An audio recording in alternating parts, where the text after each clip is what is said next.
মান জাআ বিল হাসানাহ ফালাহু আশরু আমসালিহা ওয়া মান জাআ বিস সাইয়্যাহ ফালা ইউজজা ইল্লা মিসলাহা। আল্লাহ বলেন যার নেকি হবে একটা, আমি উঠায়া দিব পাল্লায় 10টা বলেন না, নেকি করবে একটা, উঠবে কয়টা? দেখছেন পাল্লা ভারী করার অটো সিস্টেম। আপনি হিসাব মিলান, একজনে গুনাহ করছে একটা, নেকি করছে একটা, আপনারাই বলেন তো পাল্লা কোনটা ভারী হবে? কত? আরেকদিকে একজনে গুনাহ করছে 9টা, নেকি করছে একটা, বলেন তো কোন পাল্লা ভারী? কেন? কারণ নেকিতে 10, গুনাহে 9। দেখছেন আল্লাহ তাআলার কুদরতি ফয়সালা। নেকির পাল্লা ভারী করার জন্য মালিকের যে কত অফুরন্ত দয়া। এই যে এখন কোন মাস চলতেছে? আরবি কোন মাস? কোন মাস? আল্লাহর হাবিব সাল্লাল্লাহু আলাইহি ওয়াসাল্লাম বলেছেন, মান সামা রমাদান সুম্মা আতবাহু সিত্তাম মিন শাওয়াল কানা কাসিয়ামিদ দাহর। যে ব্যক্তি রমজান মাসের রোজা রাখে, এরপর শাওয়াল মাসের 6টা রোজা রাখে, কয়টা? আল্লাহর হাবিব বলেন ওই 6 রোজা রাখলে আল্লাহ 6 রোজা যে তার আমল নামায় রাখবেন, কিন্তু রাখার সাথে সাথেই ওই 6 রোজার 6 রোজা থাকবে না, সারা বছর রোজা রাখার সওয়াব আল্লাহ দিয়ে। দেখছেন নেকির পাল্লা ভারী করার কুদরতের ফয়সালা এগুলো, অটো সিস্টেম। রোজা গেল, আহারে নেকির পাল্লা ভারী করার কি যে কুদরতি সিস্টেম। বলে কেন? কারণ নবী আলাইহিস সালাম বলেছেন, মান আদ্দা ফীহি ফরিদাহ কানা কামান আদ্দা 70 ফরিদাতান ফীমা সিওয়া। রোজার মাসে রোজা রাখবে একটা, আমল নামায় উঠবে 70টা। নামাজ পড়বে 1 রাকাত, আমল নামায় উঠবে। দেখছেন আল্লাহর ফয়সালা। আরো সুযোগ, ধরেন আপনাদের এলাকায় একটা দোকান আছে, যেই দোকানে রূপা বিক্রি হয়। কি বিক্রি হয়? কিন্তু এই দোকানের একটা অনন্য বৈশিষ্ট্য হইল, এই দোকান থেকে কেউ রূপা কিনে বাড়িতে আইসা খুললেই দেখে সোনা। কিনছে রূপা, বাড়িতে আইসা দেখে, বলেন কিনছে রূপা, বাড়িতে আইসা দেখে। আচ্ছা আপনারা বলেন তো এই দোকানের অবস্থা কি? খালি লাইন ধরবে? মানুষে ওই দোকানের মাটি শুদ্ধা খাই নেবো সবাই। কারণ মনে করবো ওই মাটি বাথরুমে গেলে শোনা যাবে না, ঠিক কিনা? অথচ দেখেন আমরা হেলায় খেলায় কি সোনার দোকানের এই কেরামতি মিস করছি। রমাজান হচ্ছে ওই দোকান, যেই দোকানে কেউ আমল করছে নফল, আল্লাহ উঠায়া দিয়েছেন ফরজ। আমল করছে, উঠছে, কিনছে রূপা, হইছে। এগুলো কুদরতের ফয়সালা, আমাদের নেকির পাল্লা ভারী করার। ওই আল্লাহ যেন জিজ্ঞেস করতেছেন, ওই তোর পাল্লা ভারী হইছে? কয় না, আল্লাহ হয় নাই। কয় যা, তোকে একটা বিশেষ রাত দিলাম, লাইলাতুল কদর, তুই আমল করবি 1 রাত, আমি আমল নামায় উঠায়া দিব 1000 মাসের চেয়ে বেশি রাতের। কিরে খবর কি? করছস পাল্লা ভারী? আল্লাহ ঘুমাই গেছি। তো আল্লাহ যেন বলতেছেন কিছু টাকা পয়সা ম্যানেজ কর, কিছু টাকা পয়সা ম্যানেজ কর। বলে করলে? বলে টাকা পয়সা ম্যানেজ করে তুই হজ উমরায় চলে আয়। বলে আসলে? বলে আমি মসজিদুল হারাম রাখছি তোর জন্য স্পেশাল, ওখানে নামাজ পড়বি 1 রাকাত, আমি তোর আমল নামায় উঠায়া দিব 1 লক্ষ রাকাত। আর যদি ওটা রমজানে করণ যায়, কেউ যদি রমজানে যায় মসজিদুল হারামে 1 রাকাত নামাজ পড়ে, তো এমনি মসজিদুল হারামের কারণে বাড়বে 1 লক্ষ গুণ, রোজার কারণে বাড়বে 70 গুণ। তাহলে 1 রাকাত নামাজ রমজানে মসজিদুল হারামে পড়লে তার আমল নামায় উঠবে কয় রাকাত? 70 লক্ষ রাকাত, আল্লাহু আকবার। আর ওইটা যদি লাইলাতুল কদরে হয়ে যায়, হিসাব করা দুরূহ ব্যাপার, ওই হিসাব করা যাবে না। কেন যাবে না? কারণ লাইলাতুল কদরের সওয়াবটা নির্দিষ্ট না। আল্লাহ বলছেন 1000 মাসের চেয়ে বেশি। বলে বেশি কত? তো ইমানদারের জবাব, আমার আল্লাহ বড় যত। বেশি কত? আমার আল্লাহ। এখন আপনি কতটুকু মনে করেন কতটুকুই পাইবেন। আপনি আল্লাহরে যতটুকু মনে করেন লাইলাতুল কদরের সওয়াব ততটুকুই পাইবেন। যা গঠিত গেছে গা। নগদ সামনে যেটা আসতেছে এটা বলি, যে এই যে আমলনামা ভারী করতেছি, নবী জিজ্ঞেস করতেছেন, কিরে ভারী হয়েছে? হয় নাই। আমার এত টাকা পয়সা কোত্থেকে আসবে? তা আল্লাহর নবী আলাইহিস সালাম আমাদেরকে একটা আমল শিখাইছেন, যে তুমি এই তাসবিহ পড়ো, তো তোমার আমলনামায় রাখার সাথে সাথে আমলনামা ভারী হয়ে যাবে। তাহলে অন্তত ওই তাসবিহটা শিখি আমরা। তো নবী শিখাইছেন, ওই যে বাচ্চারা পড়ছে গত বছর বুখারী শরীফের শেষ হাদিস, আল্লাহর নবী বলেন, তুমি যদি সুবহানাল্লাহি ওয়া বিহামদিহি পড়ো, সুবহানাল্লাহিল আযীম পড়েন না মাশা, সুবহানাল্লাহি ওয়া বিহামদিহি, সুবহানাল্লাহিল আযীম বলেন, সুবহানাল্লাহি ওয়া বিহামদিহি, সুবহানাল্লাহিল আযীম। নবী বলেন, পাল্লায় রাখার সাথে সাথে পাল্লা ভারী হয়। এই যে খালি সুবহানাল্লাহ বলছেন না, এটাও কিন্তু ফাও যাবে না। নবী আলাইহিস সালাম বলেন, খালি সুবহানাল্লাহ পড়ছো, সাথে সাথে জান্নাতে একটা গাছ লেগে যাবে। এইবার যারা পড়ছে তাদের গাছ একটা লাগছে, এইবার যারা পড়ছে ওদের লাগছে আরেকটা, এইবার লাগছে আরেকটা, লাগছে আরেকটা, আরে লাগছে আরেকটা, লাগছে আরেকটা। এই দক্ষিণ দিয়া আরেকটা লাগায়া দাও, পশ্চিমে আরেকটা লাগাও, পূবে আরেকটা লাগাও, উত্তরে আরেকটা লাগাও, ওই কোণাটা একটু খালি দেখা যায়, ওদিক দিয়ে আরেকটা লাগাও, ওই কোণায় আরেকটা, ওই কোণায় আরেকটা। আরে চারদিক দিয়া খালি লাগাইতে থাকো না গাছ জান্নাতে। আর লাগাও না, আরো লাগাও, লাগাও, লাগাও, লাগাও। এখন গাছ লাগানোর জজবা উঠছে, আর সারাদিন বয়া বয়া মোবাইল টিপে।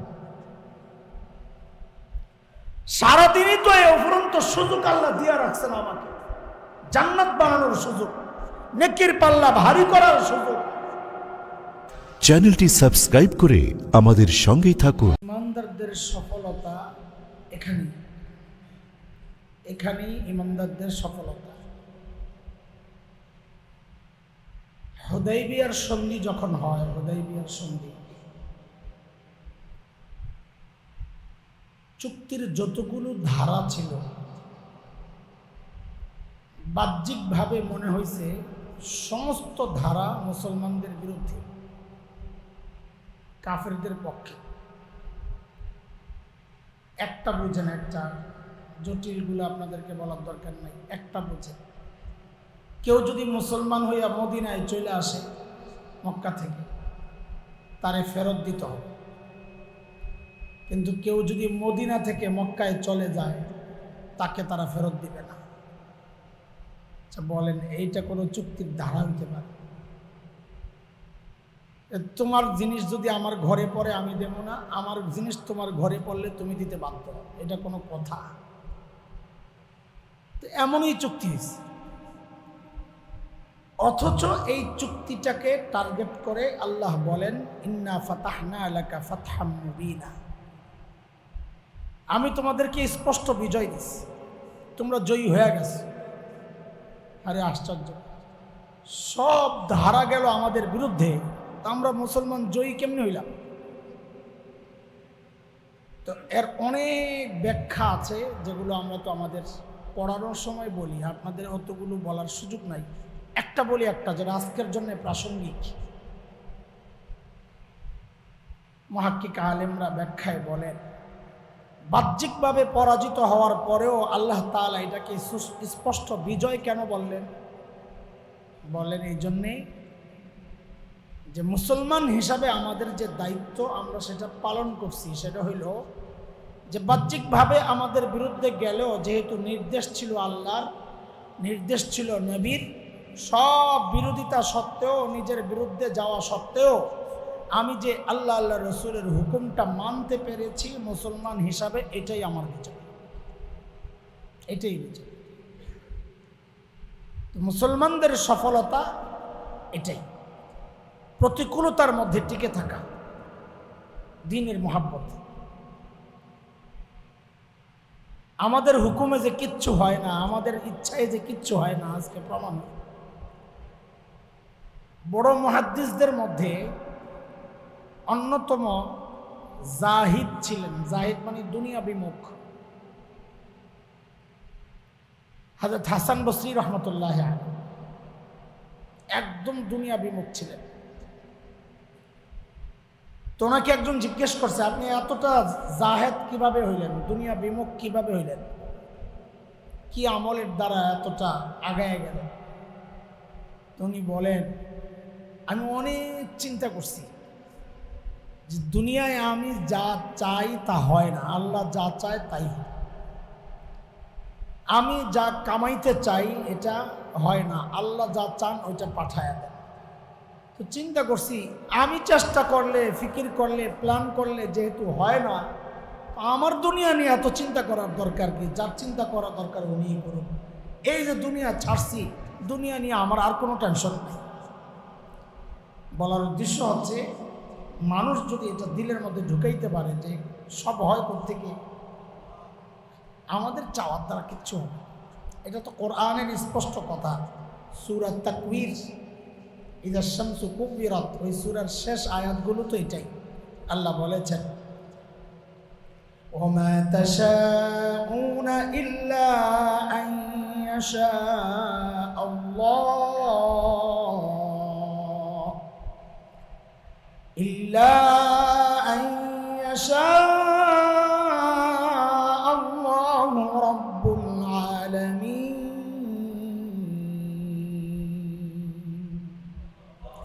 আল্লাহ বলেন, তোমরা যা চাও তা হবে না, আমি যা চাই তাই। ঠিক আছে না কথা? তো আজকের এই সব গন্ডগোল কার ইচ্ছায়? আল্লাহ ইচ্ছা। আলহামদুলিল্লাহ, আল্লাহ যে অবস্থায় আমাদেরকে রাখেন তাতেই আমরা খুশি, আলহামদুলিল্লাহ। কোরআন আল কারীমের সূরাতুল আম্বিয়া এর একটা আয়াত আমি পড়েছি। আয়াতের সরল অর্থ, সহজ অর্থটা একটু শোনেন। আল্লাহ বলেন, কিয়ামতের দিন আমি ইনসাফের পাল্লা দাঁড় করাবো। ইনসাফের পাল্লা, ইনসাফের পাল্লা মানে কি? কোরআনের একটা বর্ণনা পদ্ধতি হচ্ছে, কোরআনের এক আয়াত আরেক আয়াত তার ব্যাখ্যা দেয়, আবার আয়াতের এক অংশ পরের অংশ আগের অংশের ব্যাখ্যা দেয়। যেমন ধরেন, এখানে আল্লাহ বলতেছেন আমি ইনসাফের পাল্লা দাঁড় করাবো। বলে ইনসাফের পাল্লা মানে তো আল্লাহ নিজেই যেন ব্যাখ্যা দিচ্ছেন, ফালা তুজলামু নাফসুন শাইআ, কারো উপর বিন্দু মাত্র জুলুম হবে না, যে যা করছে তাই পাবে। এটা বাংলাদেশের আদালত না, যে মানুষ অপরাধ করে নাই রাজনৈতিক কারণে তাকে আমি অপরাধী বানায় দিই, আমার পছন্দ হয় না, রাজাকার। আল্লাহর আদালত এমন না। তো কেমন? আবারও ব্যাখ্যা দিচ্ছেন আল্লাহ তাআলা। আমার আদালত কেমন হবে? ইন কানা মিসকালা হাববাতিন মিন খারদাল আতাইনা বিহা, কেউ যদি একটা সরিষা দানা পরিমাণ আমলও করে, এটা বুঝানোর জন্যে, এর ছোট যদি করে, তাও আল্লাহ বলেন আমি সেদিন পাল্লায় ওঠাবো, সেটা নেকি হোক বা গুনাহ হোক। এখানে আল্লাহ সরিষার দানার কথা বলেছেন, কোথাও বলেছেন যাররা, ফামান ইয়ামাল মিসকালা যাররাতিন খায়রান ইয়ারা, সূরা জিলজালের শেষে আসছে। যাররা পরিমাণ আমলও যদি কেউ করে তাও ওঠাবো। যাররা কি জিনিস? অনেক ব্যাখ্যা আছে, তার মধ্যে একটা ব্যাখ্যা হচ্ছে বাহির থেকে যেই আলোটা ঘরের মধ্যে ঢুকে ফাঁক গলে টর্চ লাইটের মতো, ওই আলোর মধ্যে একটা ধুলা উঠতে দেখা যায়, যেটা খোলা চোখে এমনি বোঝা যায়। ঠিক না? কোন কোন মুহাক্কিক বলেছেন, ইবনে আব্বাস রাদিয়াল্লাহু আনহুর তাফসীর আসছে যাররা মানে ওইটা। তার মানে কেউ যদি ওই পরিমাণ গুনাহও করে, ওই পরিমাণ নেকিও করে, আল্লাহ বলবেন আমি এটা উঠাবো, পাল্লায় উঠাবো। যার কারণে অন্য এক আয়াত আসছে, এটা সূরা কাহাফ 49 নম্বর আয়াত। বান্দার সামনে যখন আমলনামা আসবে না, তো বান্দা তখন এই কথা বলে বলে চিৎকার করবে, মালি হাযাল কিতাব লা ইউগাদিরু সাগীরা ওয়ালা কাবীরা ইল্লা আহসাহা। এটা কেমন আমল? আমার একটা ছোট গুনাহও ছুটলো না, বড় গুনাহও ছুটলো না, এটা কেমন? সব উঠে গেছে। তো আল্লাহ তো আগেই জানায় রাখছেন সব উঠাবেন। হাসরের মাঠে মানুষের আমল মাপার হিসেবে মানুষের শ্রেণী হবে 4টা। কয়টা বলেন? একটা পড়া মুখস্থ করেন আজকে ইনশাআল্লাহ, একটা পড়া মুখস্থ করেন আজকে। বয়ান ওয়াজ পরিবেশ ওই রকম না। মাওলানা অনেক চেষ্টা করছেন বেচারা, আমি ওখানে শুনতেছি যে হারি এই পরিবেশও বেচারা টাইনা টাইনা আপনাদের বুঝানোর চেষ্টা করতেছেন, যেন আপনারা ভাইগা না যান, ধরে রাখতে চাইতেছেন। আলহামদুলিল্লাহ, আল্লাহ জাযায়ে খায়ের দেন। অনেক কষ্ট করছেন। এই আলো নাই, ফ্যান নাই, আওয়াজ নাই, কি একটা অবস্থা। আল্লাহ, একটা পড়া মুখস্থ করেন আজকে, ঠিক আছে ইনশাল্লাহ। হাসরের মাঠে মানুষের আমল মাপা হিসেবে মানুষের শ্রেণী হবে কয়টা? বলেন বলেন, আমার সাথে বলেন। কয়টা? ওই 4টা শ্রেণী একটা সূত্র শিখাইয়া দিই আপনাদেরকে, তো আপনারাও বের করতে পারবেন। আচ্ছা, দাড়ি পাল্লায় পাল্লা থাকে কয়টা? কয়টা বলেন আবার, খুব মনোযোগ দিয়ে আসুন। আপনাদের এই এলাকায় ফসল কোনটা বেশি ভালো হয়? ধান। এক পাল্লায় ধান রাখছেন, মাপার জন্যে পাশের পাল্লায় কিছু দিতে হবে না হবে না? কি দিতে হয়? পাথর, লোহা। আমাদের ওই অঞ্চলে বলে, হুজুরদের অঞ্চল আর বাটকারা, বাটকারা বলে, বাটকারা। আপনারা বলেন না বাটকারা? না, এদিকে পাথর। পাথর দিলে মাপা যাবে, তাই না? এবার আপনারা বলেন তো, এক পাল্লায় ধান দিছেন, আরেক পাল্লায় পাথর দেন নাই, মাপা যাবে? কেন যাবে না? আমি একটা কথা শিখাইয়া দিই, ওইটাই বারবার বলবেন, আরো অনেকবার জিজ্ঞেস করবো, ওইটা বারবার ওইটাই বলবেন। এক পাল্লা খালি বলেন, আবার বলেন, আবার বলেন। আমি আবার জিজ্ঞেস করি, এক পাল্লায় ধান রাখছেন, পাশের পাল্লা খালি, মাপা যাবে? কেন? কেন? ঠিক উল্টা, উল্টাইবেন কি? এক পাল্লায় পাথর রাখছেন, পাশের পাল্লায় ধান দেন না, মাপা যাবে? কেন বলেন? আচ্ছা, হাসরের মাঠে মানুষের শ্রেণী যে 4টা হবে, কেমনে জানেন?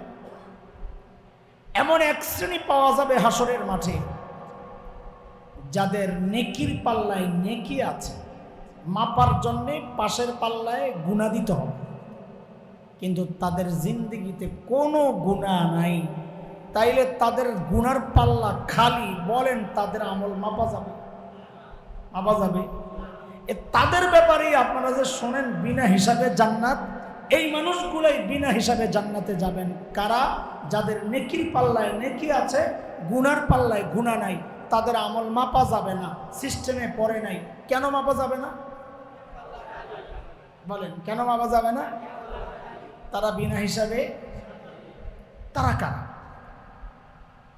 তারা কারা? আমরা একটু একটু করে বুঝতে থাকি। তারা কারা? প্রথম, আহলুস সুন্নাহ ওয়াল জামাতের আকীদা, আপনাদের এই মুরব্বীদের যে আকীদা, উলামায়ে দেওবন্দের আকীদা, সমস্ত নবী মাসুম, নিষ্পাপ। কোন নবী জিন্দেগিতে কোনো গুনাহ করেননি। বলেন, কোন নবী জিন্দেগিতে কোনো গুনাহ কেন করেন নাই? নবীরা মানুষ না? গুনাহ করার শক্তি ছিল নবীদের? ছিল না? হায় আল্লাহ, গুনাহ করার শক্তি নাই, গুনাহ করে নাই, এই কথার মধ্যে কোনো কৃতিত্ব নাই। একজনের চোখ নাই জন্ম থেকে, সে যদি বলে আমি হারাম জায়গায় তাকাই না, আলহামদুলিল্লাহ, এটা কোনো কৃতিত্ব। একজনের 2 পাও নাই, সে যদি বলে আমার জিন্দগিতে আমি কাউরে লাথি দিই না, এটার মধ্যে কোনো কৃতিত্ব আছে? সামর্থ্য নাই, গুনাহ করে নাই, এর মধ্যে কোনো কৃতিত্ব নাই। এই জন্য ফেরেশতাদের জান্নাত জাহান্নাম নাই। ফেরেশতারা যে গুনাহ করেন না কেন? তাদের গুনাহ করার ক্ষমতাই নাই। সূরা তাহরিম 6 নম্বর আয়াতে আসছে কথাটা, লা ইয়াসুনাল্লাহা মা আমারাহুম ওয়া ইয়াফআলুনা মা ইউমারুন। ফেরেশতারা আল্লাহ যা বলেন তা করতে বাধ্য, এদিক ওদিক করার কোনো সুযোগ নাই। কিন্তু নবীরা মানুষ, নবীদের গুনাহ করার ইচ্ছা জাগত। এটা আবার মনে করেন না যে আন্দাজি বলতেছি, হাদিস আসছে হযরত আগাররে মাযনী রাদিয়াল্লাহু তাআলা আনহুর বর্ণনা। আমাদের নবী আলাইহিস সালাম বলেন, ইন্নাহু লা ইয়াগানু আলা কলবি হাত্তা আস্তাগফিরুল্লাহ কুল্লা ইয়াউম মিআতা মাররা। আকাশের মেঘমালার মতো আমার অন্তরেও মাঝে মধ্যে গুনার ইচ্ছা জাগে, এটাকে ঠেক দেওয়ার জন্য আমি প্রতিদিন 100 বার ইস্তিগফার করি। হযরত ইউসুফ আলাইহিস সালাম বলেছেন, ওমা উবাররিউ নাফসি ইন্নান নাফসা লাআম্মারাতুম বিসসু। আমি বুজুর্গি দেখাই না, বুজুর্গি দাবি করতেছি না, কারণ আমার ভিতরে যে জিনিস আছে নফসে আম্মারা, এটা যার আছে সে নিজের বড়ি পবিত্রতা এই নিজের জন্য সে দাবি করতে পারে না। যে কোনো মুহূর্তেই দুর্ঘটনা ঘটতে পারে।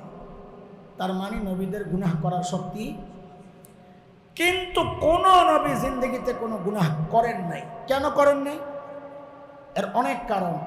এই ছোট্ট মজলিসে ওদিকে আমি গেলে দেরি হয়ে যাবে। অনেক কারণের মধ্যে একটা মৌলিক কারণ হচ্ছে, সমস্ত নবীকে আল্লাহ তাআলা নিজেই বাঁচাইয়া দিয়েছে, গুনাহ করতে দেন নাই, আল্লাহ বাঁচাইছে। এখন আপনারা আবার প্রশ্ন করবেন, যেহেতু তা আল্লাহ নবীদেরকে কেন বাঁচাইলেন? আমগণনা বাঁচানো দরকার, নবীদেরকে কেন বাঁচাইছেন? এটারও জবাব আছে অনেক। একটা শোনেন, সূরা হাজের শেষ দিকে আসছে, একদম 17 নম্বর পারার শেষ পৃষ্ঠায় একটা আয়াত আসছে। আল্লাহ তাআলা বলেন, আল্লাহু ইয়াসতাফি মিনাল মালাইকাতি রাসূলান ওয়া মিনান নাস ইন্নাল্লাহা সামিউন বাসীর। আল্লাহ বলেন, রসুল মানুষ হোক আর ফেরেশতা হোক, রসুল আমার নির্বাচন। রসুল কে নির্বাচন করেছেন? কে? রাতের ভোটেও না, দিনের ভোটেও না, রসুল কার নির্বাচন? আল্লাহ নির্বাচন করেছেন মানুষ থেকে রসুল। তা আল্লাহ কি বুঝে নির্বাচন করছেন না? না বুঝে।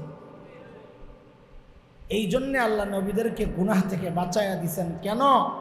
যেন কেউ এই অভিযোগ তুলতে না পারে, আল্লাহর নির্বাচনকে প্রশ্নবিদ্ধ করতে না পারে।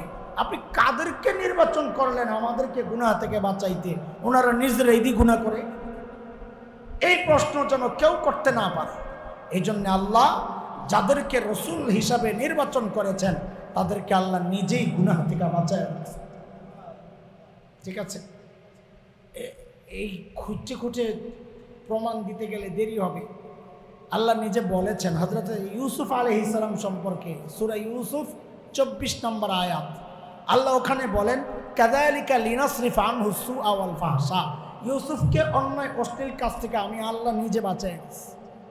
তার মানে গুনাহ থেকে নবীদেরকে কে বাঁচান? এটা একটা কারণ, আর অনেক কারণ আছে নবীরা কেন গুনাহ করেন না, ওই বিষয়ে আমরা আলোচনার উদ্দেশ্য না আজকে, ওইটা বাদ।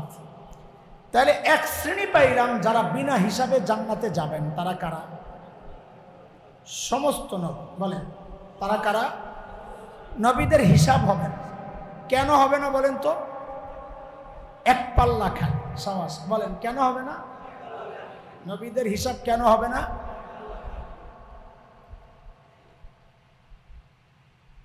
এই উম্মত সম্পর্কে একটা হাদিস আছে, নবী আলাইহিস সালাম বলেছেন, এই উম্মতের 70,000 বিনা হিসাবে জান্নাতে যাবে।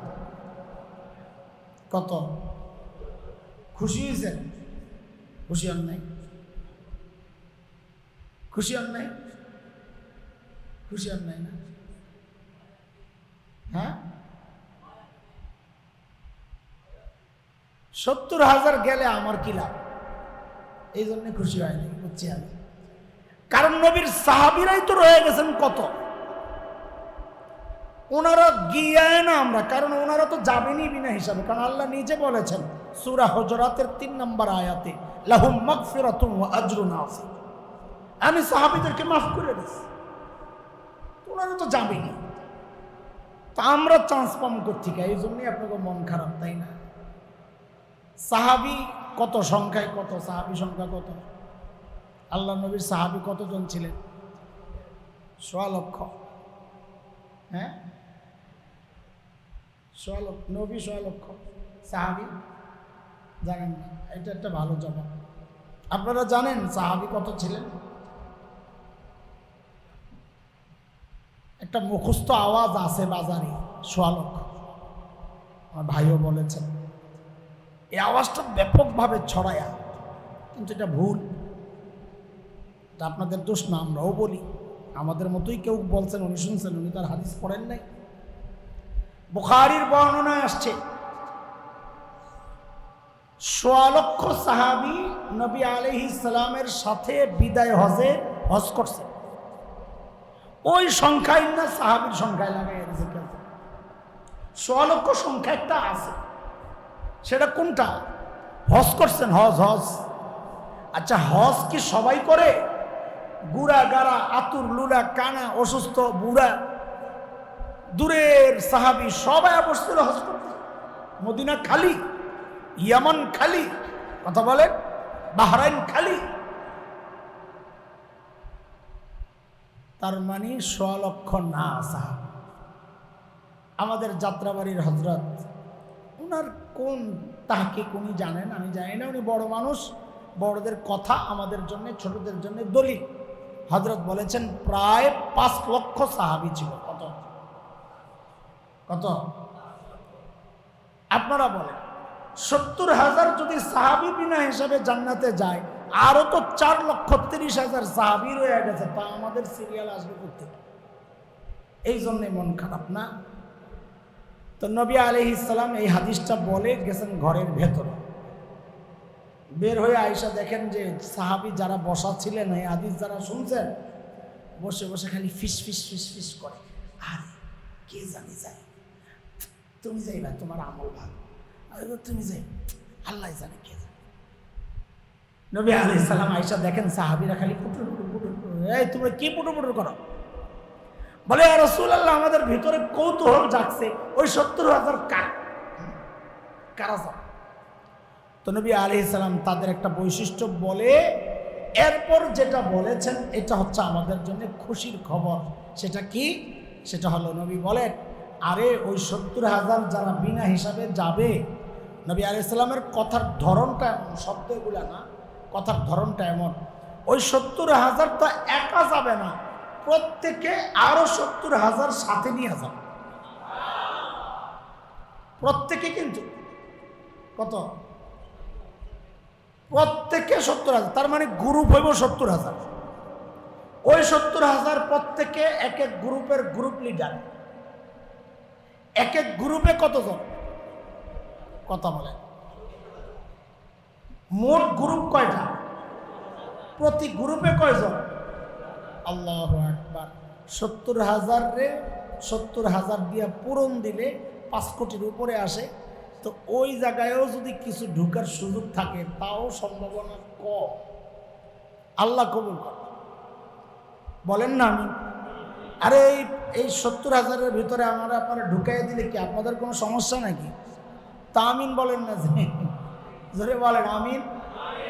আমিন দিতেও পারেন। আজকের এই বৃষ্টি দিয়েও যে বসে রয়েছেন, এই কারণে যদি আল্লাহর মায়া লেগে যায়, ওই 70,000-এর পিছনে যদি ঢুকাইয়া দেয়, কোনো সমস্যা আছে? এটা তো একটা নিয়মের কথা, নিয়মের বাহিরেও আল্লাহ কাজ করতে পারেন না, কথা বলেন। আরে নিয়মের বাহিরে কিছু কাজ হবে বলেই তো আল্লাহ কিয়ামতের মাঠের দিনের যে মালিক, নিজেকে আল্লাহ বিচারক বলেন নাই, বলেছেন নিজেকে আল্লাহ মালিকি ইয়াউমিদ্দিন। কি বলছেন আল্লাহ? মালিক ইয়াউমিদ্দিন মানে জানেন? বিচার দিবসের তো যিনি বিচার করেন তাকে বিচারক বলে না মালিক বলে? কি বলে? আল্লাহ নিজের মালিক বললেন যে এটা হলো বুঝার বিষয়। বিচারক আল্লাহ নিজেকে বলেন নাই। কেন? বিচারকরা বিচার করেন সংবিধান অনুযায়ী। আল্লাহ বলেন আমি হাসরে বিচার দিবসের বিচারক না, আমি বিচার দিবসের মালিক। ওই দিন কোনো সংবিধান চলবে না, আমার যা ইচ্ছা আমি তাই করব। কেন? আমি মালিক, মালিকের যা ইচ্ছা তাই করবে। মালিক দেখবে বান্দা সারা জিন্দেগি এক ওয়াক্ত নামাজ পড়ে নাই, ঈমান ঠিক আছে, মালিক বলেন আমি চাইলে তারে বিনা হিসাবে জান্নাত দিয়ে দিতে পারি, কারণ মালিক। তো মালিকের কাছে আমাদের চাওয়া, মালিক হিসাবে আমাদেরকে উঠায়েন না, উঠাইলে মুসিবত, হিসাবে উঠাইলেই মুসিবত। হিসাব ছাড়া দিয়ে দিয়েন যা ইচ্ছা। কয় শ্রেণী গেল? কয়? 2 শ্রেণী। কয় শ্রেণী গেল? যারা বিনা হিসাবে, বলেন বিনা হিসাবে। আরেকটা শ্রেণী হবে ঠিক উল্টা, যাদের গুনার পাল্লায় গুনাহ আছে কিন্তু নেকির পাল্লা খালি, একটা নেকিও নাই, একটা নেকিও নাই। এটাও কি সম্ভব হুজুর? সম্ভব। যার ঈমান নাই তার কোনো নেকি নাই। বলেন যার ঈমান নাই তার কোনো। এবার আপনারাই বলেন, গুনার পাল্লায় গুনাহ আছে, নেকির পাল্লায় একটা নেকিও নাই, তার আমল মাপা যাবে? কেন যাবে না? পাল্লা একটা, এই তো বুঝে গেছেন, ভালো আলহামদুলিল্লাহ। পাল্লা একটা, যেহেতু পাল্লা একটা খালি, তার আমল মাপা যাবে না। আল্লাহ তাআলা এদের সম্পর্কেও বলেছেন আমি এদেরকে বিনা হিসাবে হিসাব করব না। ফালা নুকিমু লাহুম ইয়াউমাল কিয়ামাতি ওয়াজনা, আমি তাদের আমলকে ওজন করব না, তারাও বিনা হিসাবে জাহান্নামে চলে যাবে। হিসাব হবে। কাফেরের কি হবে না? কাফেরের কি হবে না? কেন কেন কেন? কোন পাল্লা? কোনটা সেটা? বলেন কোনটা সেটা? বাস্তবতা হচ্ছে এই 2 গ্রুপে আমাদের হওয়ার সম্ভাবনা কম। সম্ভাবনা আছে কিন্তু কম। আল্লাহ আমাদেরকে এক গ্রুপ থেকে হেফাজত করেন, আরেক গ্রুপে কবুল করেন। কিন্তু বাস্তবতা হচ্ছে আমাদের যে হালত, আমার যে হালত, এই হালতে এই অবস্থায় থাকলে আমি দুইটাই, একটা সম্ভাবনা কম, আরেকটা আল্লাহ যদি ঈমানটা ছিনায়া না নেন তাইলে এটাও সম্ভব না। ঈমান থাকলে হিসাব হবে, ঈমান থাকলে, ঈমান না থাকলে হিসাব হবে না। ঈমান আছে গুনাহ নাই, তারও হিসাব হবে না। পাল্লা এক খালি, মনে আছে তো? 2 গ্রুপ গেল, এক গ্রুপের নেকির পাল্লায় নেকি আছে, গুনার পাল্লায় গুনাহ নাই, তাদের হিসাব হবে না, তারা বিনা হিসাবে। আরেক গ্রুপের গুনার পাল্লায় গুনাহ আছে, নেকির পাল্লায় নেকি নাই, তাদেরও হিসাব হবে না, তারা বিনা হিসাবে। এতটুকু বুঝতে পেরেছেন? পারছেন বুঝতে না কঠিন লাগতেছে? আমি সহজ করতেছি, সহজ করাই তো আমাদের কাজ। আর রইল কয় গ্রুপ? হ্যাঁ, 2 গ্রুপ হিসাব সোজা। এক গ্রুপের দেখা যাবে নেকি ভারী, আরেক গ্রুপের দেখা যাবে গুনাহ ভারী, ঠিক না? একটা হয় এই পাশে লোহা ভারী অথবা মাল ভারী, একটা তো হবে। এক গ্রুপ পাওয়া যাবে যাদের নেকির পাল্লা ভারী, গুনার পাল্লা হালকা। এদের ব্যাপারে আল্লাহর কি ফয়সালা? আল্লাহ বলেন সূরা কারিআহ, আল কারিআহ, এই সূরার শেষ দিকে আসছে। আল্লাহ বলেন ফাআম্মা মান সাকুলাত মাওয়াজিনু ফাহুয়া ফি ঈশাতির রাদিয়াহ, যাদের নেকির পাল্লা ভারী আল্লাহ বলেন তারা জান্নাতি। হিসাব হবে, হিসাব হবে। হিসাব না হইলে পাল্লা ভারী না হালকা বুঝবে কেন? হিসাব হবে, হিসাব হবে। কিন্তু যদি নেকির পাল্লাটা ভারী হয় তো তারা যাবে কোথায়? বলেন না কোথায়? আর যদি উল্টা হয়, আল্লাহ বলেন ও আম্মা মান খাফফাত মাওয়াজিনু ফাউম্মুহু হাওিয়া, যার নেকির পাল্লা হালকা, গুনার পাল্লা ভারী, আল্লাহ বলেন সে যাবে জাহান্নামে। নাউজুবিল্লাহ পড়ে। যেহেতু এই 2 গ্রুপের যে কোনো এক গ্রুপে আমাদের ঢোকার সম্ভাবনাটাই বেশি। কি মনে হয় আপনাদের, নাকি আগের দুই গ্রুপ তো সম্ভাবনা কম, তাই না? বুঝছেন তো আপনারা? এই দুই গ্রুপেই যেহেতু আমাদের সবার ঢোকার সম্ভাবনা বেশি, সেজন্য এই দুই গ্রুপ নিয়ে একটু অল্প কথা আপনাদেরকে বলতে চাই। অল্প কথা, বেশি কথা বলার সুযোগ নাই, এনার্জিও নাই, এইভাবে কথা আসলে বলা কঠিন। হ্যাঁ, এই আওয়াজে, এই পরিবেশে কথা বলা কঠিন, আপনারা বুঝবেন না এটা। আল্লাহ সহজ করে দেন। যতটুকুই বলি আল্লাহ আমাদের জীবন পরিবর্তনের উসিলা বানায় দেন। পাল্লা ভারী কিভাবে হয় এটা আগে মাথায় রাখ। আল্লাহ তাআলার পক্ষ থেকে আমাদের জন্য কুদরতি ভাবেই কিছু সুযোগ আল্লাহ দিয়েছেন পাল্লা ভারী করার।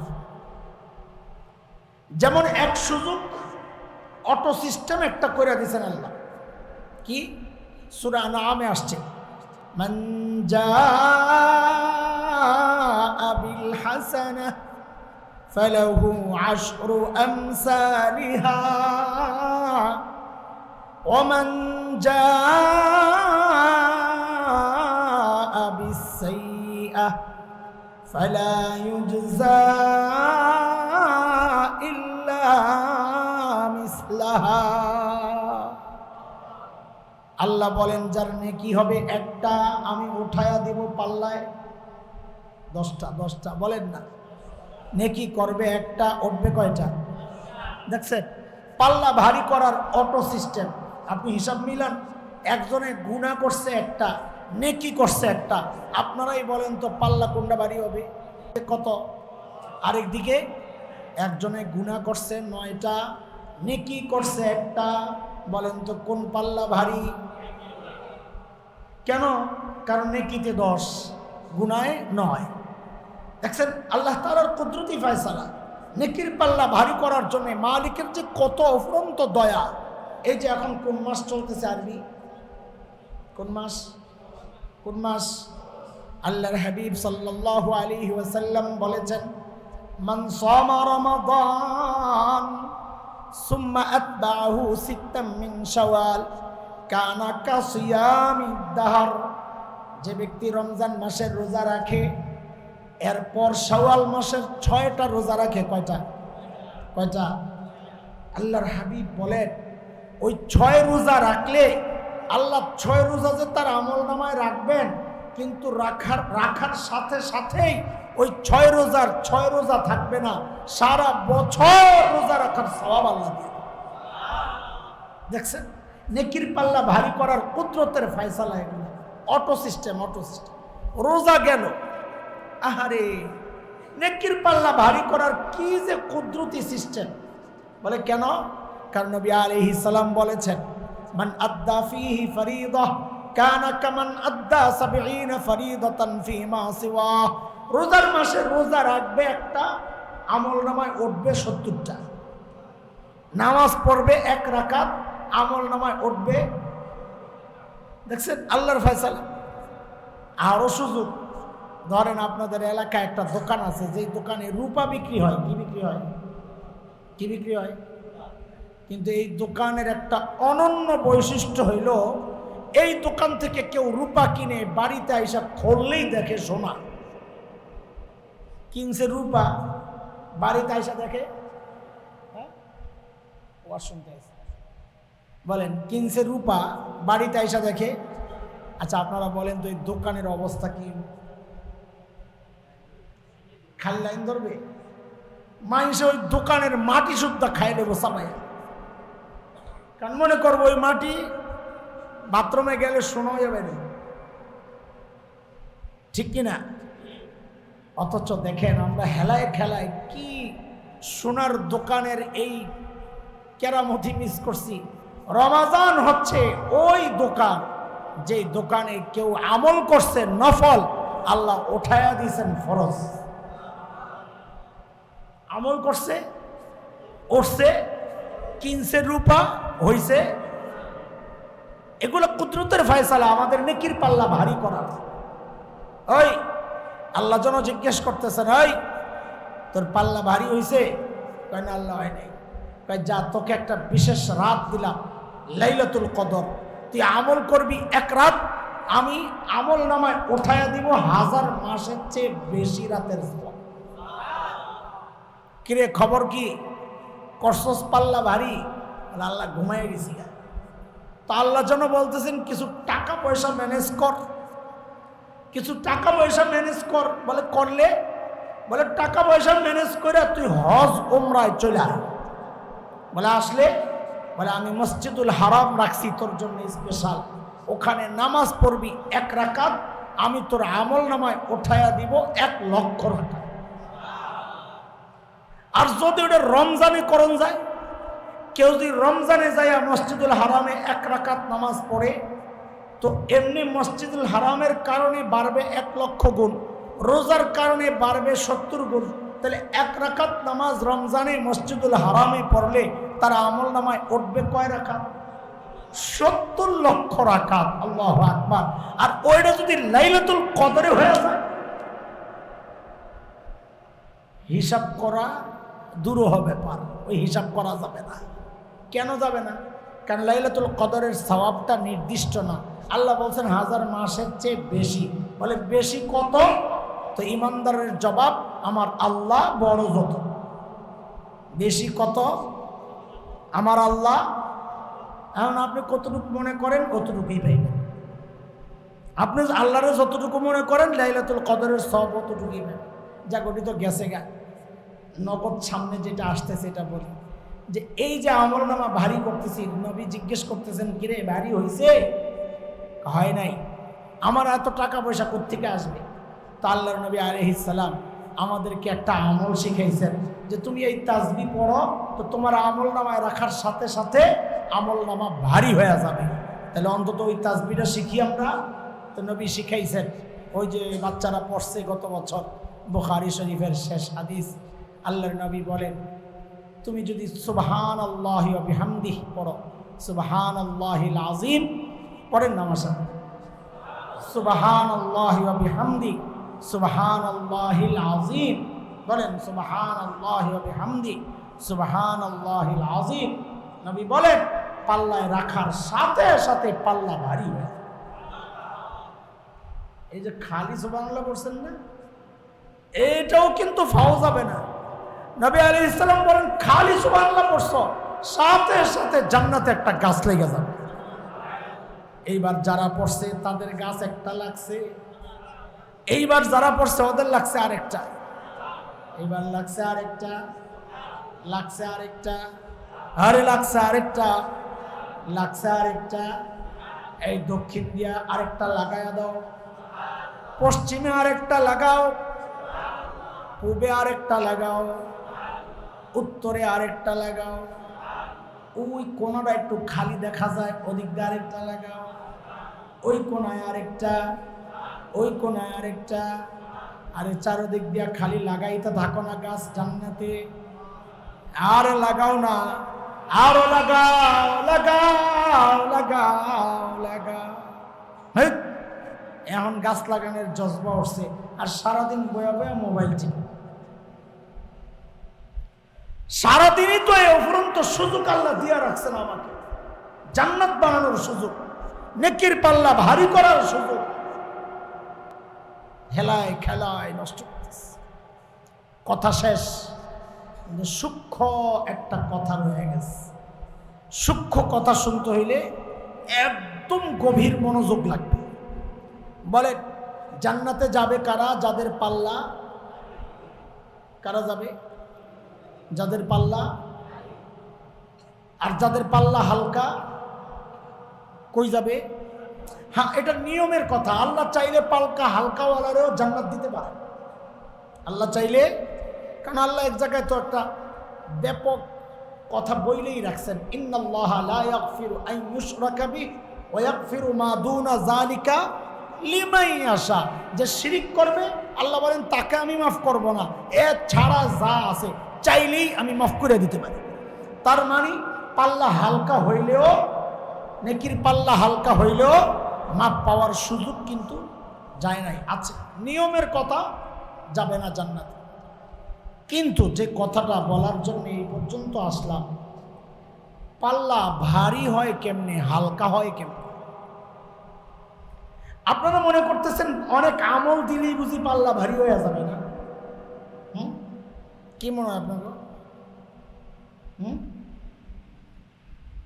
একটা মুখস্থ কথা শোনেন, কথাটা মুখস্থ করবেন আর কি করা সবার মাথায় ঢোকান। পাল্লা ভারী নেকি বেশি আর কম দিয়া নির্ধারিত হবে না। কথাটা আমি আবারও বলি, কথাটা মুখস্থ করেন, পরে বুঝেন, আমি বুঝাইয়া দিচ্ছি ইনশাআল্লাহ। পাল্লা, নেকির পাল্লা ভারী, নেকি কম আর বেশি দিয়া পাল্লা ভারী আর হালকা নির্ধারিত হবে না। বলে কেমনে হবে? বলে নেকির পাল্লা ভারী না হালকা, এটা আমল কম আর বেশি দিয়ে নির্ধারিত না হইলে কি দিয়া হবে? বলে হবে হইল পাশের পাল্লা দিয়া। কি দিয়া? কি দিয়া? এইবার বুঝেন কথাটা, আগে হলো কথাটা মুখস্থ করেন। নেকির পাল্লা ভারী না হালকা, এটা আমল কম আর বেশি দিয়ে নির্ধারিত হয় না, এটা নির্ধারিত হয় পাশের পাল্লা দিয়া। এই কথাটা বুঝেন নাই পুরাপুরি, কিন্তু মাথায় কথাটা রাখেন, এইবার বুঝেন। ধরেন নেকির পাল্লায় আপনার নেকি আছে গোটা বাংলাদেশটা যত ওজন, ওই ওজনের নেকি আছে নেকির পাল্লায়। পাল্লা এবার ভারী হবে না হালকা হবে?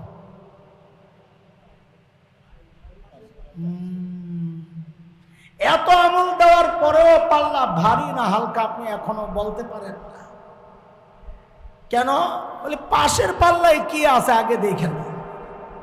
এখন পাশের পাল্লায় যদি আবার বাংলাদেশের চেয়ে ছোট কোনো রাষ্ট্রের ওজনের গুণা থাকে, তাইলে তো নেকির পাল্লা ভারী হয়ে যাবে। কিন্তু এখানে রাখছেন বাংলাদেশ সমান নেকি, কিন্তু গুনার পাল্লায় আবার ইন্ডিয়া সমান গুণা, তাইলে বলেন তো এবার নেকির পাল্লা ভারী না হালকা? তাহলে এত আমল দেওয়ার পরেও পাল্লা ভারী করতে পারেন নাই কেন? ওই গুনার পাল্লা ভারী, গুনার পাল্লায় গুণা বেশি। কি বোঝা গেল? ছোট্ট কথায় বুঝেন কি বোঝা গেল? নেকির পাল্লায় নেকি বেশি আর কম দিয়া নেকির পাল্লা ভারী না হালকা নির্ধারণ হয় না। নেকির পাল্লা ভারী নির্ধারণ হবে পাশের পাল্লা দিয়া। গুনাহ যদি কমাইতে পারো, নেকি অল্প করলেও পাল্লা ভারী হয়ে যাবে। যেমন বাংলাদেশ সমান নেকি নাই, আছে 2 কেজি নেকি। কয় কেজি? কয় কেজি? কম না বেশি? 2 কেজি কম না বেশি? বাংলাদেশ সমান হিসাবে 2 কেজি কম না বেশি? কম। তাহলে হিসাবে পাল্লা হালকা হওয়ার কথা। না না, হালকা ভারী এখনো বলার সময় হয় নাই। বলে কখন হবে? বলে গুনার পাল্লায় দেখো কি আছে। যদি দেখেন গুনার পাল্লায় গুনাহ আছে 1.5 কেজি, কি আছে? তাহলে এইবার বলেন তো 2 কেজিওয়ালা নেকির পাল্লা ভারী না হালকা?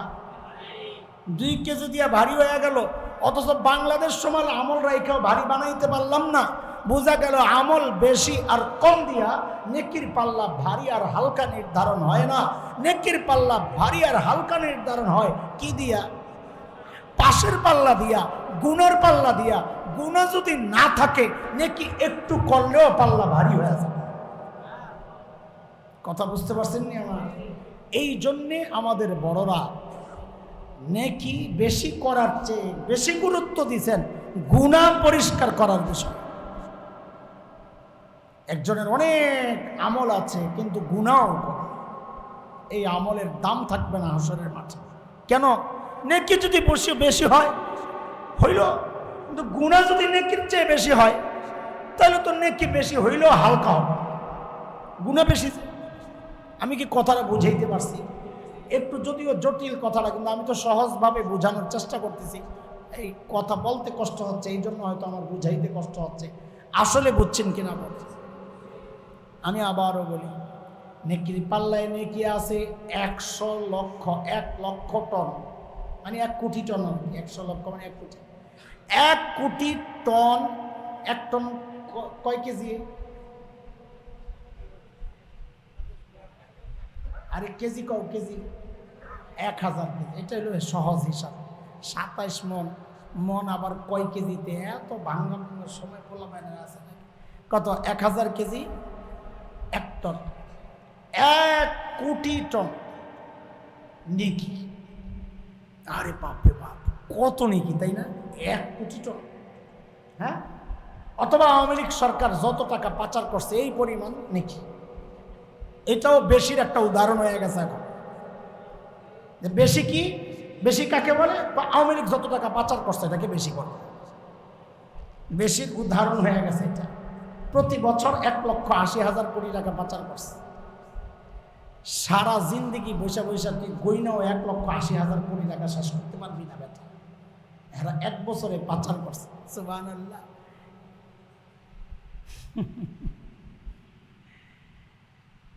তো 1 কোটি টন নেকি আছে আপনার নেকির পাল্লায়, বেশি না কম? আরে 1 কোটি টন কম না বেশি? কিন্তু পাল্লা ভারী না হালকা? এখনো বলার সময় হয় নাই, এটা বুঝাই দিচ্ছি। এখনো বলার, ভারী না হালকা বুঝবো কেমনে? পাশের পাল্লা আগে বলেন। ওইখানে গুণা আছে কয় কোটি টন? বলে গুণা আছে 1.5 কোটি টন। কম, তাইলে নেকির পাল্লা হালকা। কিন্তু নেকির পাল্লায় নেকি আছে মাত্র 2 কেজি। কত? আরে মাত্র কোন না, কয় কেজি? বেশি না কম? ভারী না হালকা? কয় হালকা? বলার সময় হয় নাই না, বুঝাইতে পারি নাই। বলেন বেশি না কম? 2 কেজি। বেশি না কম? কম না, কম। ভারী না হালকা? বলার সময় হয় নাই। বলে বলবো কেমনে? পাশের পাল্লায় কদ্দুর আছে কম? পাশের পাল্লায় আছে 1.5 কেজি গুণা। এইবার কোন 2 কেজি নাকি ভারী না হালকা?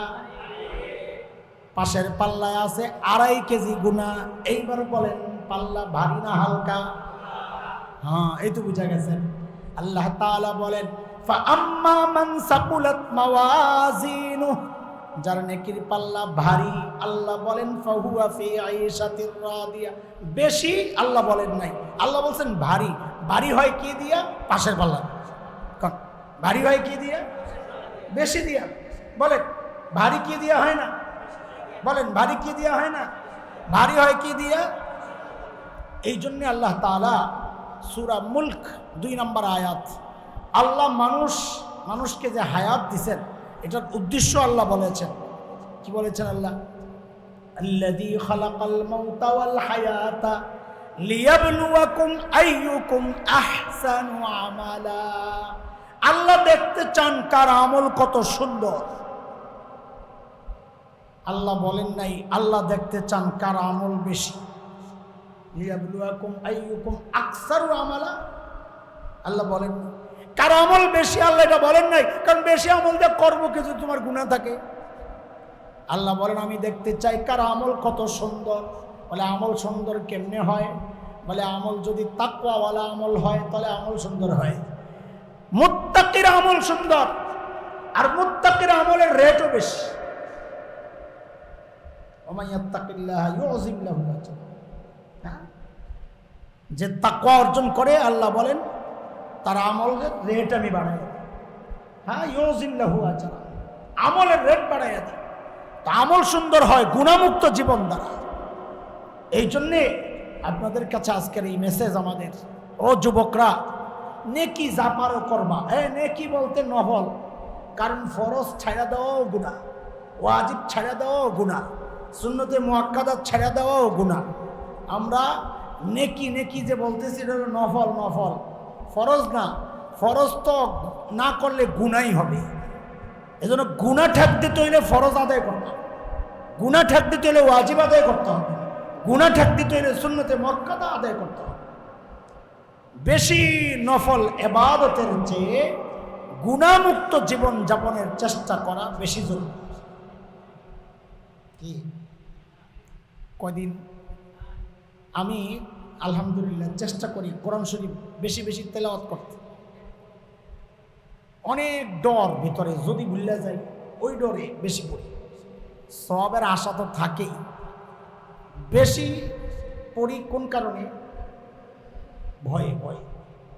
তো একদিন চিন্তা করতেছি, আরে আল্লাহ যদি আমারে ধরে, তুই তো ডরে পড়ছস, সওয়াবের আশায় পড়ছস।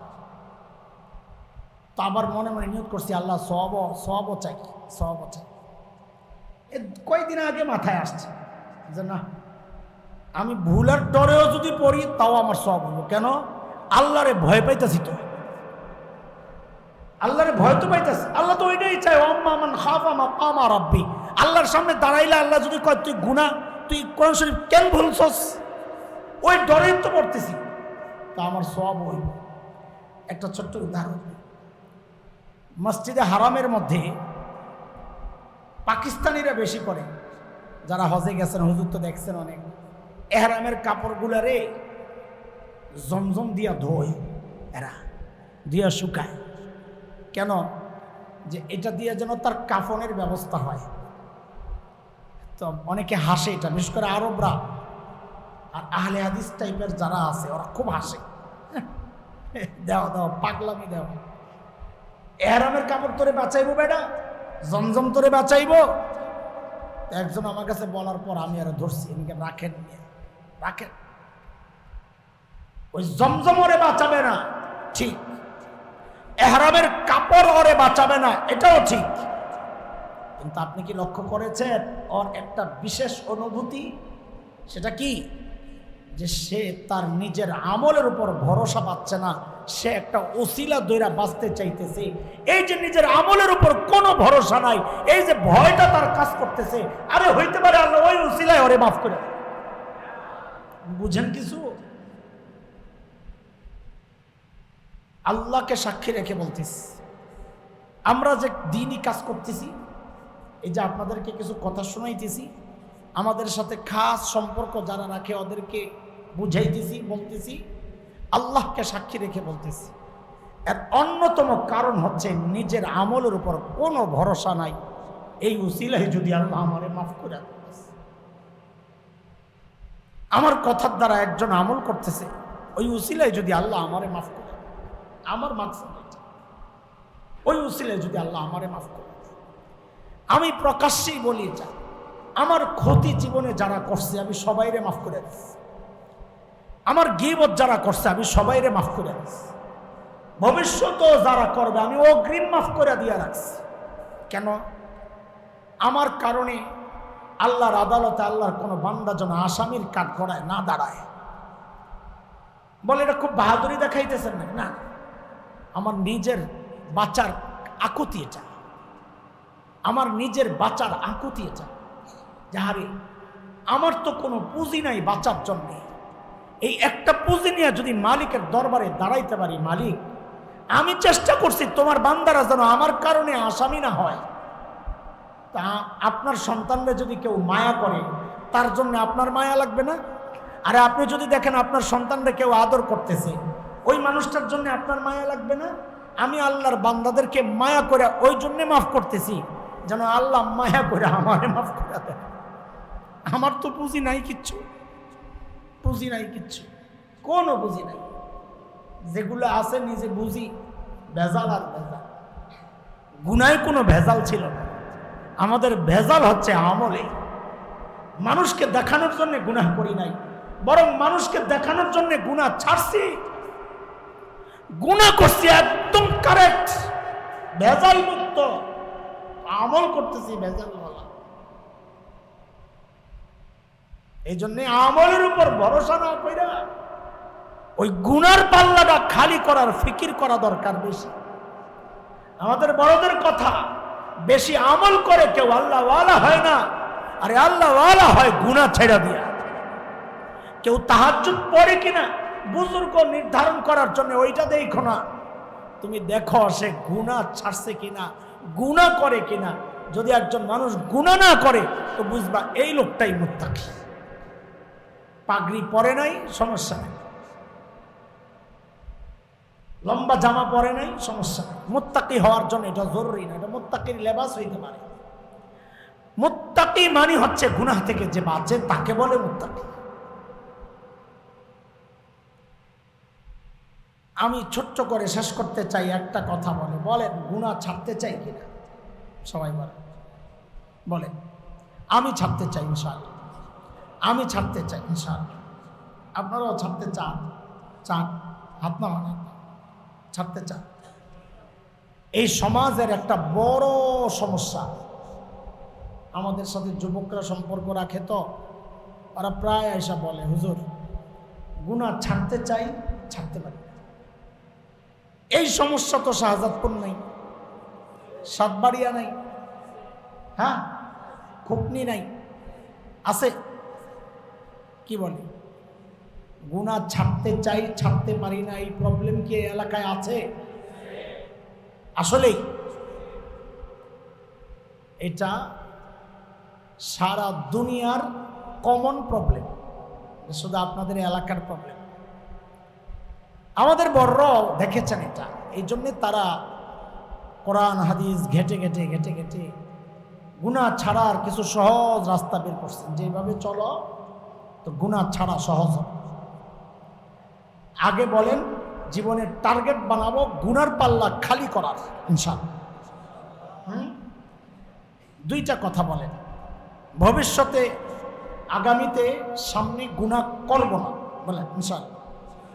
গুনাহ বলেন, গুনাহ অতীতে যা করছি তা রাখবো না, বলেন অতীতে যা করছি। দুইটা ওয়াদা। আমাদের একজন বড় বুজুর্গ আছেন ফরিদপুরের, ঢাকায় থাকেন, আব্দুল গফফার সাহেব, হাফিজাহুল্লাহ।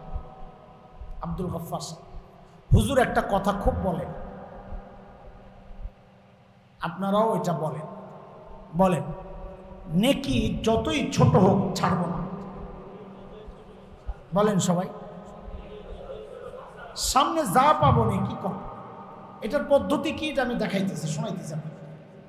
খালি এতটুকু মুখে বলেন, নেকি যতই ছোট হোক ছাড়বো না, গুনাহ যতই ছোট হোক করব না, বলেন আবার। নেকি গুনাহ যতই ছোট হোক, এটার পদ্ধতিটা কি হতে পারে? ছোট্ট ছোট্ট সওয়াবের কাজ যেন আমার ছুটে না যায়, এটা কিভাবে সম্ভব? সম্ভব।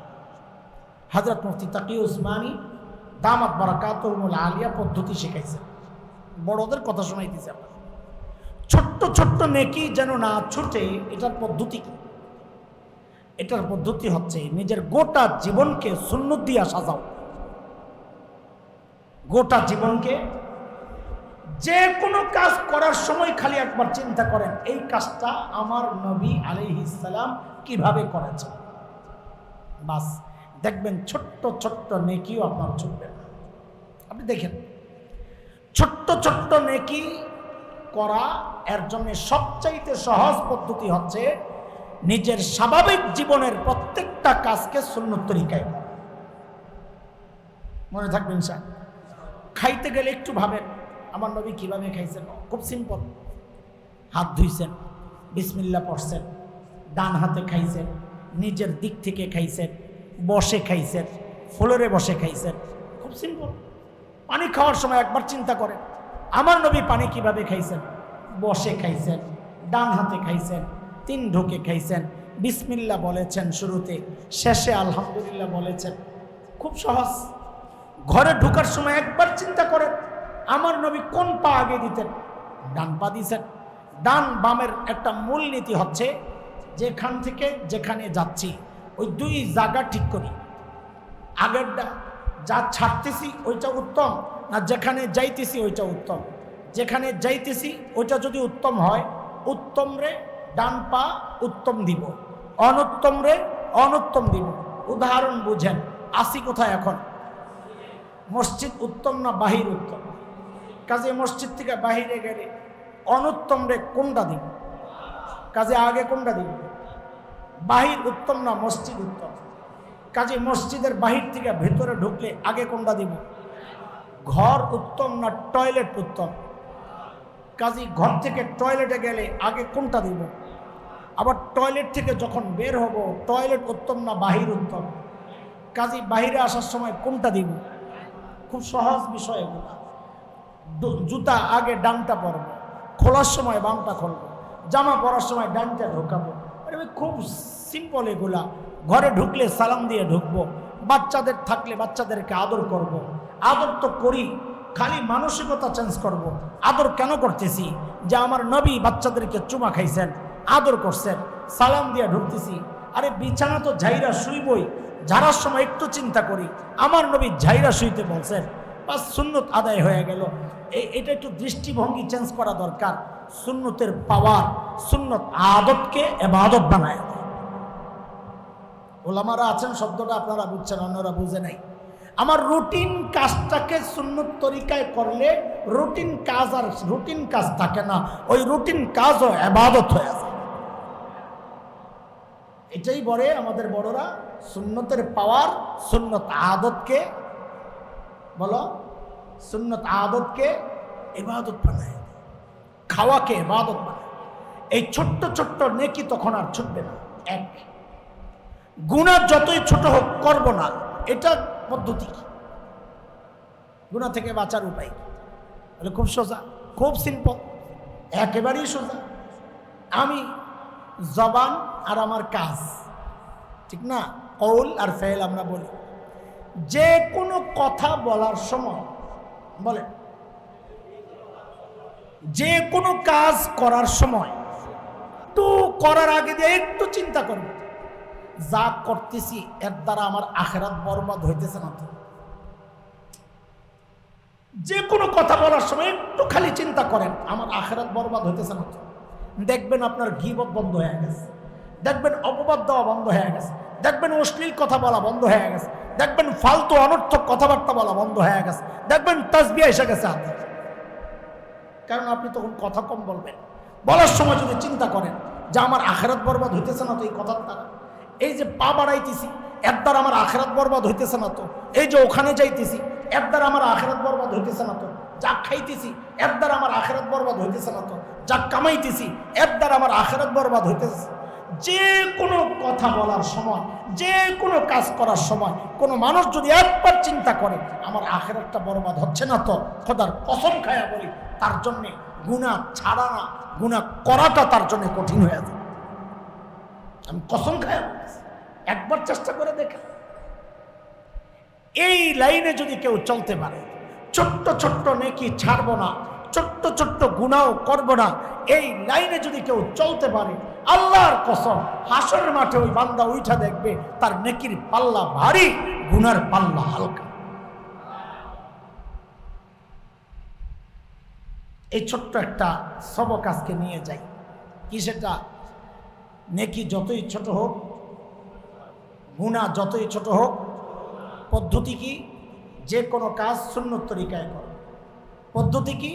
যে কোনো কথা বলার সময়, কাজ করার সময় একবার ভাববো আমি আমার আখিরাত বরবাদ করতেছি না তো। ঠিক আছে ইনশাআল্লাহ? ঠিক আছে ইনশাআল্লাহ? তাইলে দেখবেন ছোট্ট ছোট্ট নেকিও ছুটবে না, ছোট্ট ছোট্ট গুনাহও হবে না ইনশাআল্লাহ। পারবো না ইনশাআল্লাহ? আল্লাহ তাআলা আমাদেরকে কবুল করেন। এই প্রতিকূলতার মধ্যেও যে আপনারা বসছেন, আমার এই ভাঙ্গা ভাঙ্গা কথাগুলোও শুনতেছেন, আমি জানি খুব ভালো লাগতেছে না, আমার নিজেরই তো বলতে ভালো লাগতেছে না, আপনাদের আর কি ভালো লাগবে। তারপরেও দিনের মহাব্বতে আপনারা যে বসে আছেন, এটার সওয়াবটা শুনবেন। হ্যাঁ, এই যে দিনের মহাব্বতে বসে আছেন, এটার সওয়াব শুনবেন। শুনবেন। হাদিসে কুদসি আল্লাহ বলেছেন, আল্লাহ তো কোরআন শরীফও কার কথা? তা হাদিসে কুদসি আমরা বলি, এটাও আল্লাহর কথা, তো পার্থক্য কি? হ্যাঁ, পার্থক্যর একটা বড় পার্থক্য হচ্ছে কোরআন শব্দগুলো আল্লাহর, বক্তব্য আল্লাহর। হাদিসে কুদসি বক্তব্যটা আল্লাহর, শব্দগুলো নবীর। বুঝে আসছেনি কথা? আরও অনেক জটিল জটিল ব্যাখ্যা আছে, আমরা ওদিকে গেলে আপনারা আউলে যাইবেন। ওগুলো আপনাদের জন্য না, ওগুলো ছাত্রদের জন্য। আপনাদের জন্য একটাই বললাম। তো হাদিসে কুদসি আল্লাহ বলেন, ওয়াজাবাত মুহাব্বাতি, ওই মানুষদেরকে ভালোবাসা আমি আল্লাহর জন্য জরুরি হয়ে যায়। মানে হচ্ছে আল্লাহ বুঝাইতে চাচ্ছেন যে আমি ওদেরকে অবশ্যই ভালোবাসি। কোন মানুষ? শ্রেণী কয়েকটা। এক, আল মুতাহাব্বিনা ফিয়া, আমি আল্লাহকে উদ্দেশ্য করে, কেন্দ্র করে যখন একজন আরেকজনকে ভালোবাসে। কোন কোন মুহাদ্দিস পড়েছেন আল মুতাহাব্বাইনা ফিয়া, একজন আরেকজনকে যখন ভালোবাসে, আমাকে কেন্দ্র করে আমি আপনাকে ভালোবাসি, আপনি আমাকে ভালোবাসেন কিসের জন্যে? আল্লাহর জন্য। তা আল্লাহ বলেন ওই দুই শ্রেণীকে ভালোবাসা আমি আল্লাহর জন্যও জরুরি হয়ে যায়। এই জন্যই হাদিস যে কাউকে ভালোবাসলে আল্লাহর জন্য তাকে বলে দেওয়া উহিব্বুকা ফিল্লাহ, আমি আপনাকে আল্লাহর জন্য ভালোবাসি। আমি এখন একটা সুন্নতের উপর আমাদের আমল হয়ে যাক। আমি আপনাদেরকে বলতেছি আপনাদের সবাইকে আমি আল্লাহর জন্য ভালোবাসি। এবার আপনারা বলেন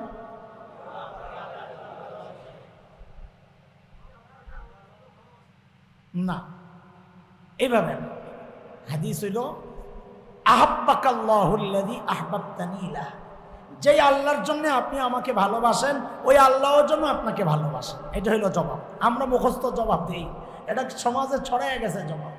আমি যখন বলি আপনাকে আল্লাহর জন্য ভালোবাসেন, ওখান থেকে জবাব আসে আমিও আপনাকে আল্লাহর জন্য ভালো। না না, হাদিস হইল যখন আমি কেউ বলবে আমি আপনাকে আল্লাহর জন্য ভালোবাসি, তো জবাব দিতে হবে কি, যেই আল্লাহর জন্য আপনি আমাকে ভালোবাসেন ওই আল্লাহও যেন আপনাকে ভালোবাসেন।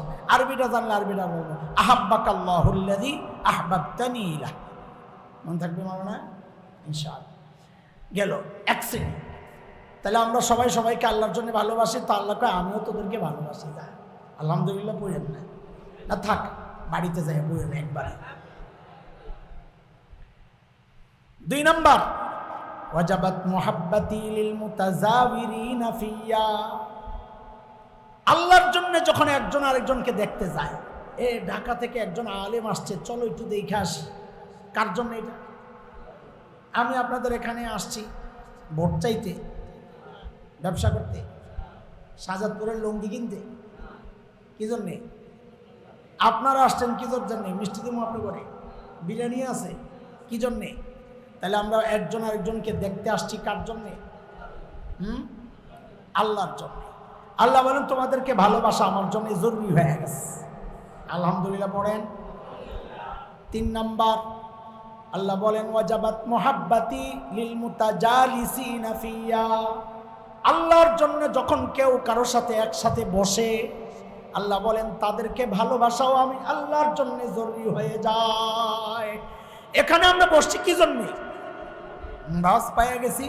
কটা গেল? 4 নাম্বার আল্লাহ বলেন ওয়াজাবাত মুহাব্বাতি লিল মুতাবাজিলিনা ফিয়া, একজন যখন আরেকজনের পেছনে খরচ করে তা আল্লাহ বলেন আল্লাহর জন্য খরচ করে, তা আল্লাহ বলেন ওদেরকে ভালোবাসাও আমার জন্য জরুরি হয়ে যায়। আজকে সেটাও হয়েছে। কেন?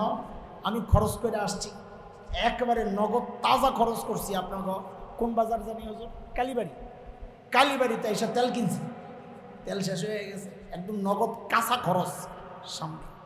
আবার আপনারাও খরচ করছেন, অনেক ফল টল খাওয়াইছেন, চা খাওয়াইছেন, মেহমানদারি করছেন, আরও খানা অপেক্ষা করতেছেন, নদীর মাছ টাছ।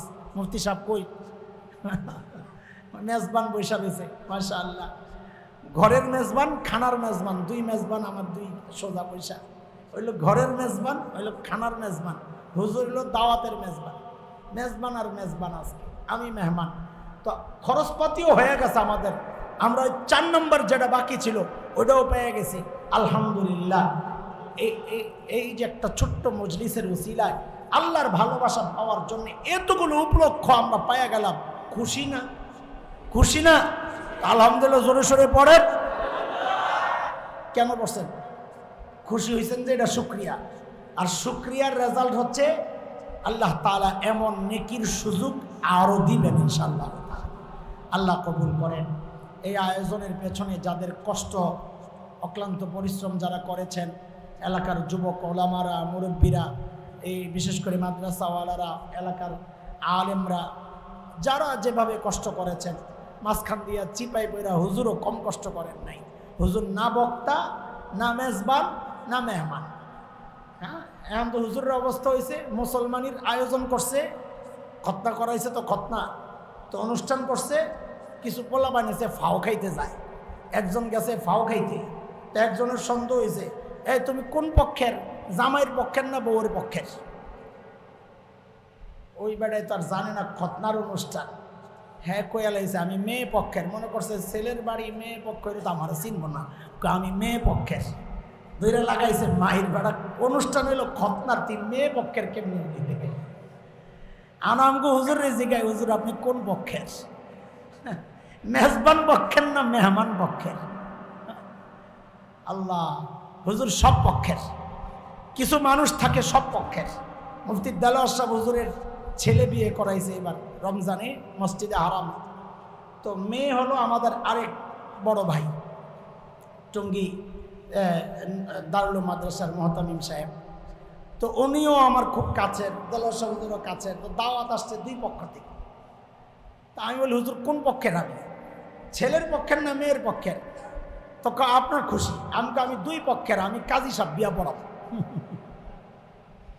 2 পক্ষের হয়ে গেলাম আজকে আমাকে হুজুরও 2 পক্ষের আলহামদুলিল্লাহ আমাদের হুজুর আমাদের যিনি আলোচনা করেছেন তিনি সবাই আজকে খুব কষ্ট করছেন আল্লাহ আমাদের এই সকলের কষ্টগুলোকে আমাদের নাজাতের ওসিলা বানায় আল্লাহ তাআলা আমাদেরকে যেন দূরে সরায় না দেন আল্লাহর কাছে দোয়াটা খুব বেশি বেশি করবেন খুব একদম হৃদয় যেন গলে এইভাবে বলবেন আল্লাহ ইমানের দৌলত কিন্তু আমরা চাইয়া নেই না চাইয়া নিয়েছি আল্লাহর কাছে ইমান চাইয়া নিয়েছি বলেন আল্লাহ নিজ থেকে দিচ্ছেন না তো ওইভাবেই বলবেন আল্লাহ ইমানের দৌলত তো চাইয়া নেই না না চাইতে আপনি দিছেন এখন চাইতেছি আমাদের অবহেলার কারণে অযত্নের কারণে অসতর্কতার কারণে আল্লাহ এই নিয়ামতটা ছিনায়া নিয়ে ইয়া মুকাল্লিবাল কুলুব সাব্বিত কলবি আলা দীনিক রব্বানা লা তুযিগ কুলুবানা